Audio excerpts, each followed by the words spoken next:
Billy's advice for people on future catastrophes. Lonnie posted on Wednesday, April 27, 2005, 8:02 p.m. Dear Billy, many who study your writings are concerned about the coming foretold catastrophes, some of which are certain to occur, which could affect our survival. In view of what could happen in the future, what advice or counsel could you give for one to stop worrying about these things so as to live a happy and productive life? Salome, Lonnie Morton. Answer. The human being shall turn towards the real truth and live accordingly. He shall produce joy and harmony, etc. within himself. If he heeds this, he will bear everything negative that happens around him. Fear will vanish. At that moment, one lives with that what really exists, and one is making the best out of everything. The human being must change himself.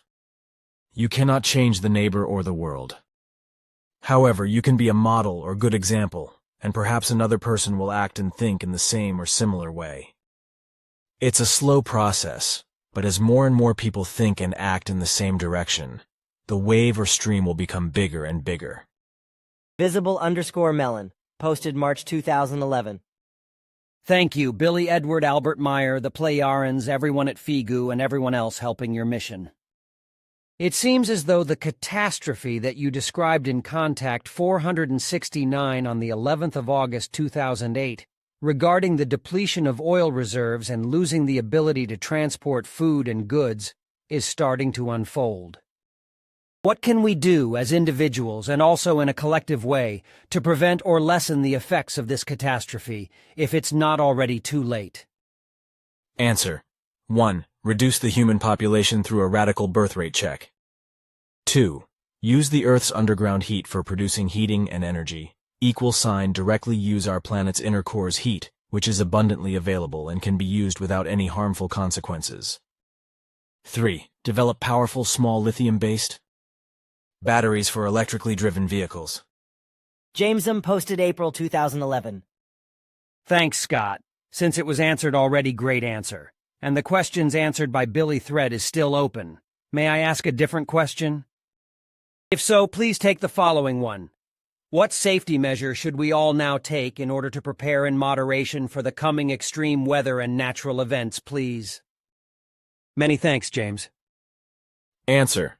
The thing to do is facing what's coming on one's individual way and acting according to the events. There will be no end to the world. Note by CF.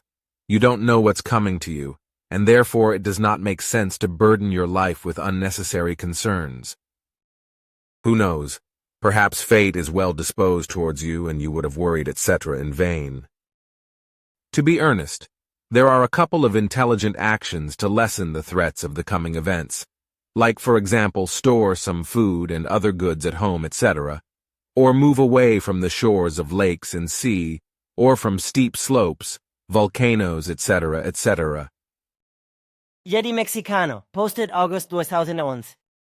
Dear Mr. Meyer, would it be accurate to assess that in a possible challenging context for 2012, in general, and particularly in big cities, we should be more worried about the reaction of many people, i.e., acts of violence, vandalism, sacking, and looting, rather than to the natural events that may happen then? Thank you very much for your mission, Mr. Meyer. Kind regards, Jaime. Answer. Everything gets more and more intense not only in 2012, but in the following years. Reason for being worried about the intensity differs from situation to situation. Note by CF. If you are living in a remote place at the seashore, you may be worried of tsunamis, etc., and if you are living in the megacities, you may be worried of both, if the city is built on a tectonic vault, or near a volcano, etc., etc.